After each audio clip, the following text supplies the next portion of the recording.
விக்ரமாதித்தன் தோளில் வேதாளத்தை சுமந்தபடி காட்டில் நடக்கையில் பேய் கதையை கூறியது. ஒரு மன்னனுக்கு 3 ராணிகள் இருந்தனர். ஒரு நாள் அவர்கள் தோட்டத்தில் அமர்ந்திருந்தனர். தாமரை இதழ் விழுந்த சத்தம் கேட்டவுடன் முதல் ராணி மயங்கி விழுந்தாள். மெல்லிய காற்றில் பறந்த மலர்த்தூள் கையில் பட்டதால் 2வது ராணி காயமடைந்தாள். இதை பார்த்து சிரித்த 3வது ராணி தன் சிரிப்பின் அதிர்விலேயே வலியடைந்து மயங்கினாள். அவர்களில் யார் மிகவும் நயமானவர் என்று வேதாளம் கேட்டது.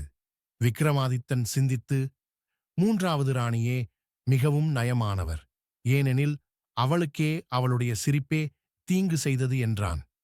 அவனது பதில் கேட்ட வேதாளம் சிரித்து, சரி மன்னா, ஆனால் பதில் சொன்னதால் நான் திரும்பிச் செல்கிறேன் என்று சொல்லிவிட்டு இருளில் மறைந்தது.